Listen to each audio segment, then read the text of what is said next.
Let's also tell you that the Central Bank of Nigeria has said has announced the lifting on the ban on 43 items previously restricted from accessing foreign exchange. According to, or among the items are rice, cement, margarine, palm kernel, vegetable and palm and all fruits, meat and meat-related products, chicken and tomatoes, as well as tomato paste. The choice was made in the midst of the intense volatility that has been present in the foreign exchange market since all trading windows were combined into the investors and exporters I&E window, which serves as the official FX market for Nigeria.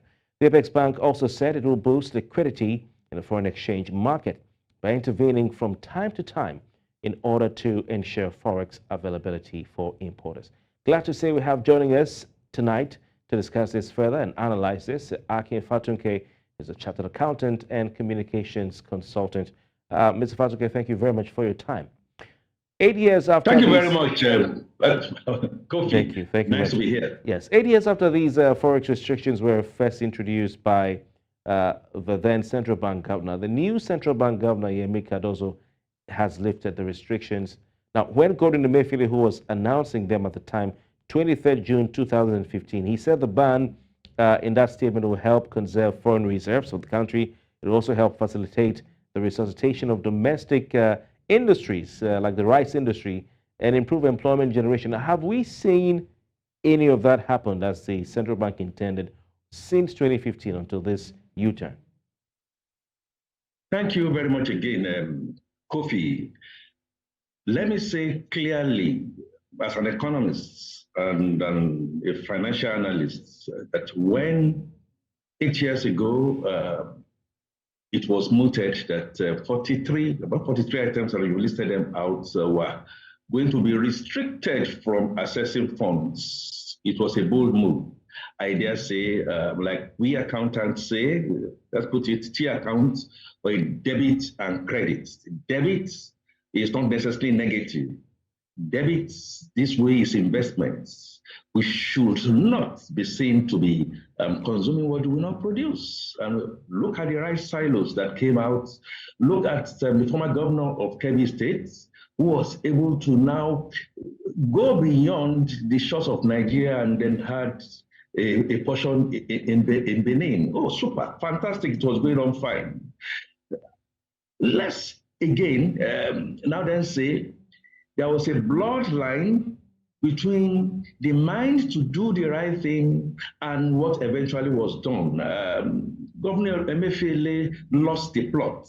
He lost the plot because he went from the core mandate of what the CBN should be doing into other things. So much Nigerians know, Kofi, you know, he wanted to be the president of Nigeria. He was getting a lot of interventions here and there. He was virtually enriching the banks and they were declaring supernormal profits whereas those at the commanding heights were not getting Forex. You know that. You go to a commercial bank, and you needed to get Forex that has been allocated to them without doing nothing. And then you have to be speaking to the aboki out there. Those did not help in any way. So the bottom line, a good policy that ought to have helped Nigeria to be self-sufficient. The late rice thing that was a collaboration between Kebbi and Lagos went flat on its face. It became a total failure. Take a few statistics here. You know, between 2016 and about now, Nigeria was virtually using what you call some $18.12 billion to import. Some of these items that has been virtually taken out, one of these 43 items, between January and now, in 2023, about 554 million have been spent on imports. What did you find during that time? You see people buying caskets and then using it to churn up champagne and all that. And they were sourcing this from the black market. So what has happened? A failure that obviously this new CBN governor now then saw as a lost race. can we begin to refashion, relook, and go along with what the World Bank has told all central bank governors all over the world, that please, let's look at the strict mandate for which you should be operating. In other words, think global, All right. act local. All right. Quite interesting. Mr. Fatunke, now that the gates have officially been opened, I don't know if we can call it gates of heaven or hell, for imported products to flood the Nigerian markets, is this not a direct threat to indigenous manufacturers? You know, Nigerian small and medium enterprises, the local market in general. We're talking about rice, the other products involved. You know, what are you anticipating in terms of the impact for the local economy? Wow. Kofi, nobody worth his salt will tell you that it will not have an impact. However, impact on what? We are not producing. We are not earning revenues.